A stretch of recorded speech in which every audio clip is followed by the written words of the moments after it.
ಎಲ್ಲರಿಗೂ ನಮಸ್ಕಾರ ಸ್ನೇಹಿತರೆ. 2025 ಜನವರಿ 13ರಂದು ಈ ವರ್ಷದ ಮೊದಲ ಭೋಗಿ ಹುಣ್ಣಿಮೆ. ಈ 8 ರಾಶಿಯವರಿಗೆ ಭಯಂಕರ ಅದೃಷ್ಟ, ಆಕಸ್ಮಿಕ ಧನಲಾಭ, ಸಂಪತ್ತು ಹೆಚ್ಚಳ. ಹುಣ್ಣಿಮೆಯ ಕಾರಣ ಲಕ್ಷ್ಮೀ ಮಾತೆಯ ಕೃಪಾ ಕಟಾಕ್ಷ ಈ 8 ರಾಶಿಯವರ ಮೇಲೆ ಬೀಳಲಿದೆ. ಈ ಒಳ್ಳೆಯ ಕಾಲದಿಂದಾಗಿ ಅವರು ಸಿರಿವಂತರಾಗಲಿದ್ದಾರೆ. ಅವರ ಸಂಪತ್ತು ಹೆಚ್ಚಾಗಲಿದೆ.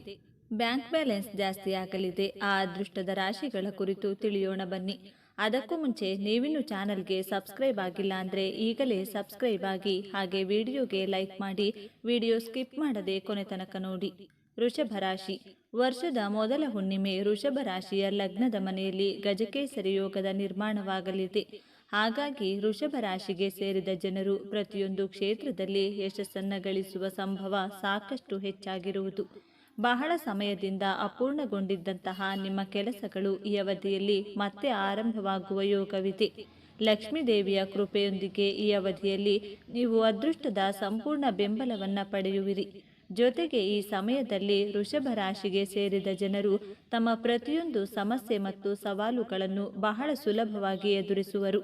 ಈ ಅವಧಿಯಲ್ಲಿ ವೃಷಭ ರಾಶಿಗೆ ಸೇರಿದ ಜನರು ಪ್ರತಿಯೊಂದು ಕ್ಷೇತ್ರದಲ್ಲಿಯೂ ಯಶಸ್ಸನ್ನು ಗಳಿಸುವುದರೊಂದಿಗೆ ಅತ್ಯಂತ ಹೆಚ್ಚಿನ ಲಾಭ ದೊರಕುವ ಸಂಭವವಿದೆ. ಕೆಲಸವನ್ನ ಮಾಡುವ ವೃಷಭ ರಾಶಿಗೆ ಸೇರಿದ ಜನರಿಗೆ ಈ ಅವಧಿಯು ಬಹಳ ಶುಭವಾಗಿರಲಿದೆ. ಈ ಸಮಯದಲ್ಲಿ ನಿಮ್ಮ ಉನ್ನತಾಧಿಕಾರಿಗಳು ನಿಮ್ಮ ಕೆಲಸವನ್ನು ಗಮನಿಸುವರು. ಇದರಿಂದಾಗಿ ನೀವು ಸಂತೋಷವನ್ನು ಹೊಂದುವಿರಿ. ಜೊತೆಗೆ ವೃಷಭ ರಾಶಿಗೆ ಸೇರಿದ ಜನರಿಗೆ ಈ ಅವಧಿಯಲ್ಲಿ ತಮ್ಮ ವೃತ್ತಿ ಜೀವನದಲ್ಲಿ ಪ್ರಗತಿ ಲಭಿಸುವ ಯೋಗವಿದೆ. ಗಜಕೇಸರಿ ಯೋಗದಿಂದಾಗಿ ನಿಮಗೆ ಹಠಾತ್ ಲಾಭವಾಗುವ ಸಂಭವವಿದೆ. ಇದರೊಂದಿಗೆ ಭವಿಷ್ಯಕ್ಕಾಗಿ ನೀವು ಹಣವನ್ನು ಉಳಿತಾಯ ಮಾಡುವಲ್ಲಿ ಯಶಸ್ಸು ಗಳಿಸುವಿರಿ. ಧನುರಾಶಿ. ಈ ಹುಣ್ಣಿಮೆ ಧನುರಾಶಿಗೆ ಗಜಕೇಸರಿ ರಾಜಯೋಗದ ನಿರ್ಮಾಣವು ಧನುರಾಶಿಯ 6ನೇ ಮನೆಯಲ್ಲಿ ಸಂಭವಿಸುವುದು. ಹಾಗಾಗಿ ಧನುರಾಶಿಗೆ ಸೇರಿದ ಜನರು ಈ ಸಮಯದಲ್ಲಿ ಹಠಾತ್ ಧನಲಾಭವನ್ನು ಪಡೆಯುವರು. ಇದರೊಂದಿಗೆ ನೀವು ಪಿತ್ರಾರ್ಜಿತ ಸಂಬಂಧಿಗೆ ಸಂಬಂಧಿಸಿದಂತೆ ಸಾಕಷ್ಟು ಲಾಭವನ್ನು ಪಡೆಯುವ ಸಂಭವವಿದೆ. ವೃತ್ತಿ ಜೀವನಕ್ಕೆ ಸಂಬಂಧಿಸಿದಂತೆ ಧನುರಾಶಿಗೆ ಸೇರಿದ ಜನರು ತಮ್ಮ ಕೆಲಸದ ಬಗ್ಗೆ ಅತ್ಯಂತ ಹೆಚ್ಚಿನ ಗಮನವನ್ನು ಈ ಸಮಯದಲ್ಲಿ ನೀಡುವರು. ಇದರಿಂದಾಗಿ ನಿಮಗೆ ಸಾಕಷ್ಟು ಲಾಭ ದೊರಕುವ ಸಂಭವವಿದೆ. ವ್ಯಾಪಾರವನ್ನ ಮಾಡುವ ಧನು ರಾಶಿಗೆ ಸೇರಿದ ಜನರು ರೂಪಿಸಿದಂಥ ಯೋಜನೆಗಳೆಲ್ಲವೂ ಸಾಕಷ್ಟು ಲಾಭದಾಯಕವಾಗಿರುವುದು. ಈ ಅವಧಿಯಲ್ಲಿ ಧನು ರಾಶಿಗೆ ಸೇರಿದ ಜನರ ಆರ್ಥಿಕ ಸ್ಥಿತಿ ಬಹಳಷ್ಟು ಉತ್ತಮವಾಗಿರಲಿದೆ. ಈ ಸಮಯದಲ್ಲಿ ನಿಮಗೆ ಸಾಲ ಅಥವಾ ಲೋನ್ ಬಹಳ ಸುಲಭವಾಗಿ ದೊರಕಲಿದೆ. ಗಜಕೇಸರಿ ಯೋಗದ ನಿರ್ಮಾಣದಿಂದಾಗಿ ಧನು ರಾಶಿಗೆ ಸೇರಿದ ಜನರ ಆರೋಗ್ಯವು ಬಹಳಷ್ಟು ಉತ್ತಮವಾಗಿರುವುದು. ಕುಂಭರಾಶಿ.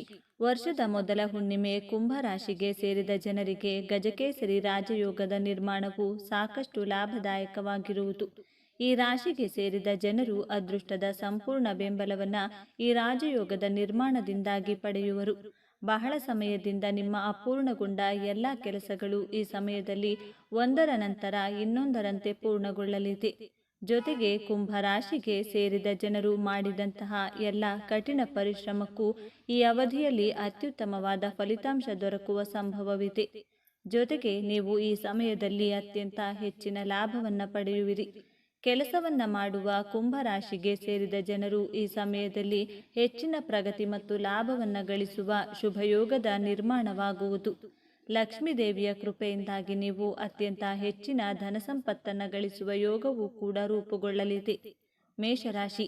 ಈ ಹುಣ್ಣಿಮೆ ಮೇಷರಾಶಿಯವರಿಗೆ ಗುರು ನೇರವಾಗಿರುವುದರಿಂದ ವಿಶೇಷವಾಗಿ ಆರ್ಥಿಕ ಲಾಭದ ಸಾಧ್ಯತೆಗಳಿವೆ. ಗುರುವು ಸಂಪತ್ತಿನ ಮನೆಯಾದ 2ನೇ ಮನೆಯಲ್ಲಿ ಸಾಗುತ್ತಾನೆ. ಇದರಿಂದ ಆರ್ಥಿಕ ಪರಿಸ್ಥಿತಿ ಸುಧಾರಿಸುವ ನಿರೀಕ್ಷೆ ಇದೆ. ಹಠಾತ್ ಆರ್ಥಿಕ ಲಾಭ ಉಂಟಾಗಬಹುದು. ಉದ್ಯೋಗಸ್ಥರಿಗೆ ಬಡ್ತಿ ದೊರೆಯಬಹುದು. ಒಟ್ಟಾರೆ ಆರ್ಥಿಕ ಪರಿಸ್ಥಿತಿ ಉತ್ತಮವಾಗಿರುತ್ತದೆ. ಸಂತೋಷ ಮತ್ತು ಸ್ಥಿರತೆಯ ಸಮಯ ಬರುತ್ತದೆ. ಕುಟುಂಬ ಜೀವನವು ಸುಧಾರಿಸುತ್ತದೆ. ಇದು ಸಂತೋಷ ಮತ್ತು ತೃಪ್ತಿಯನ್ನು ತರುತ್ತದೆ. ನಿಮ್ಮ ಕಠಿಣ ಪರಿಶ್ರಮದಿಂದ ನೀವು ಫಲಿತಾಂಶವನ್ನು ಪಡೆಯುತ್ತೀರಿ. ವೈಯಕ್ತಿಕ ಮತ್ತು ವೃತ್ತಿಪರ ಕ್ಷೇತ್ರಗಳಲ್ಲಿ ಲಾಭ ಇರುತ್ತದೆ.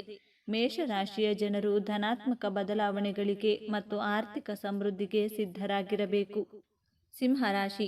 ಈ ಹುಣ್ಣಿಮೆ ಸಿಂಹರಾಶಿಗೆ ಗುರುಗ್ರಹವು ನಿಮ್ಮ ಸಂಕ್ರಮಣದ ಜಾತಕದ ಆದಾಯ ಮತ್ತು ಲಾಭದ ಸ್ಥಳಗಳಲ್ಲಿ ಸಾಗಲಿದೆ. ಆದ್ದರಿಂದ ಈ ಅವಧಿಯಲ್ಲಿ ನಿಮ್ಮ ಆದಾಯವು ಮಹತ್ತರವಾಗಿ ಹೆಚ್ಚಾಗಬಹುದು. ಹೊಸ ಆದಾಯದ ಮೂಲಗಳನ್ನು ಸಹ ರಚಿಸಬಹುದು. ಅಲ್ಲಿ ನೀವು ನಿಮ್ಮ ವೃತ್ತಿ ಜೀವನದಲ್ಲಿ ಯಶಸ್ಸನ್ನು ಪಡೆಯುತ್ತೀರಿ. ಗುರುಗ್ರಹವು ಅತಿಕ್ರಮಣ ಮಾಡುವುದರಿಂದ ಕೆಲಸ ಮಾಡುವ ವ್ಯಕ್ತಿಗೆ ಒಳ್ಳೆಯದೆಂದು ಸಾಬೀತುಪಡಿಸುತ್ತದೆ. ನೀವು ಸಹೋದ್ಯೋಗಿಗಳಿಂದ ಬೆಂಬಲವನ್ನು ಪಡೆಯುತ್ತೀರಿ. ಮನಸ್ಸು ಸಂತೋಷವಾಗಿ ಉಳಿಯುತ್ತದೆ. ಅಲ್ಲದೆ ಈ ಅವಧಿಯಲ್ಲಿ ನೀವು ಹೂಡಿಕೆಯ ಲಾಭವನ್ನು ಪಡೆಯಬಹುದು. ಕನ್ಯಾ ರಾಶಿ. ಈ ಹುಣ್ಣಿಮೆ ಕನ್ಯಾ ರಾಶಿಯವರಿಗೆ ಗುರು ರಾಶಿಯ 9ನೇ ಮನೆಯಲ್ಲಿ ನೇರವಾಗಿ ಚಲಿಸಲು ಪ್ರಾರಂಭಿಸುತ್ತಾನೆ. ಈ ಬದಲಾವಣೆಯು ಕನ್ಯಾ ರಾಶಿಯವರಿಗೆ ತುಂಬಾ ಶುಭಕರವಾಗಿದೆ. ಫೆಬ್ರವರಿ 2025ರಲ್ಲಿ ಸಂಭವಿಸುವ ಈ ಬದಲಾವಣೆಯು ಜೀವನದ ಎಲ್ಲ ಕ್ಷೇತ್ರಗಳ ಮೇಲೆ ಪರಿಣಾಮ ಬೀರುತ್ತದೆ. ಉದ್ಯೋಗಸ್ಥರಿಗೆ ತೃಪ್ತಿ ಸಿಗುತ್ತದೆ ಮತ್ತು ಪ್ರಗತಿಯ ಹೊಸ ಮಾರ್ಗಗಳು ತೆರೆದುಕೊಳ್ಳುತ್ತವೆ. ವ್ಯಾಪಾರದಲ್ಲಿ ಉತ್ತಮ ಲಾಭ ದೊರೆಯಲಿದೆ. ನಿಮ್ಮ ಯೋಜನೆಗಳು ಯಶಸ್ವಿಯಾಗುತ್ತವೆ. ಹಠಾತ್ ಆರ್ಥಿಕ ಲಾಭವೂ ಆಗಬಹುದು. ಅದೃಷ್ಟದ ಮನೆಯಲ್ಲಿ ಗುರು ನೇರವಾಗಿರುವುದರಿಂದ ಅದೃಷ್ಟವು ಬೆಳಗುತ್ತದೆ. ಈ ಸಮಯದಲ್ಲಿ ನೀವು ಜೀವನದ ಪ್ರತಿಯೊಂದು ಕ್ಷೇತ್ರದಲ್ಲೂ ಯಶಸ್ಸು ಮತ್ತು ಸಂತೋಷವನ್ನು ಪಡೆಯುತ್ತೀರಿ. ಗುರುವು ಅದೃಷ್ಟದ ಮನೆಯಲ್ಲಿ ನೇರವಾಗಿರುತ್ತದೆ. ಈ ರಾಶಿಚಕ್ರದ ಜನರಿಗೆ ಅನೇಕ ಮಂಗಳಕರ ಫಲಿತಾಂಶಗಳನ್ನು ತರುತ್ತದೆ. ಕನ್ಯಾ ರಾಶಿಯವರು ಮಾಡುವಂತಹ ಪ್ರತಿಯೊಂದು ಕೆಲಸದಲ್ಲೂ ಕೂಡ ಯಶಸ್ಸನ್ನು ಪಡೆದುಕೊಳ್ಳಲಿದ್ದಾರೆ. ಹೀಗಿದ್ರೂ ಕೂಡ ಕನ್ಯಾ ರಾಶಿಯ ಜಾತಕದವರು ತಮ್ಮ ಆರೋಗ್ಯದ ಬಗ್ಗೆ ಸ್ವಲ್ಪ ಮಟ್ಟಿಗೆ ಹೆಚ್ಚಿನ ಗಮನ ವಹಿಸಬೇಕಾಗಿರುವ ಅಗತ್ಯವಿದೆ. ವ್ಯಾಪಾರ ಕ್ಷೇತ್ರದಲ್ಲಿ ಹಣಕಾಸಿನ ಲಾಭದ ಜೊತೆಗೆ ನಿಮ್ಮ ಹೆಸರು ಕೂಡ ದೊಡ್ಡ ಮಟ್ಟದಲ್ಲಿ ವಿಸ್ತರಿಸಲಿದೆ. ವ್ಯಾಪಾರ ಕ್ಷೇತ್ರದಲ್ಲಿ ಪ್ರತಿಸ್ಪರ್ಧಿಗಳು ಕೂಡ ನಿಮ್ಮ ವಿರುದ್ಧ ಸೋಲನ್ನು ಅನುಭವಿಸಲಿದ್ದಾರೆ. ಈ ಸಂದರ್ಭದಲ್ಲಿ ನಿಮ್ಮ ಸಂಗಾತಿಯ ಜೊತೆಗೆ ನಿಮ್ಮ ಬಾಂಧವ್ಯ ಸಿಹಿಯಾಗಿರಲಿದೆ. ದಾಂಪತ್ಯ ಜೀವನ ದಂಪತಿಗಳ ನಡುವೆ ಉತ್ತಮವಾಗಿರಲಿದೆ ಹಾಗೂ ಯಾವುದೇ ರೀತಿಯ ಭಿನ್ನಾಭಿಪ್ರಾಯಗಳು ನಿಮ್ಮನ್ನು ಕಾಡುವುದಿಲ್ಲ. ವೃಶ್ಚಿಕ ರಾಶಿ. ಈ ಹುಣ್ಣಿಮೆ ವೃಶ್ಚಿಕ ರಾಶಿಯವರಿಗೆ ಗುರು ಪ್ರತ್ಯಕ್ಷವಾಗಿರುವುದರಿಂದ ಅನೇಕ ಶುಭ ಫಲಗಳು ದೊರೆಯುತ್ತವೆ. ಈ ದಿನ ಗುರು ನೇರವಾಗಿ ಚಲಿಸುತ್ತಿದ್ದಾನೆ.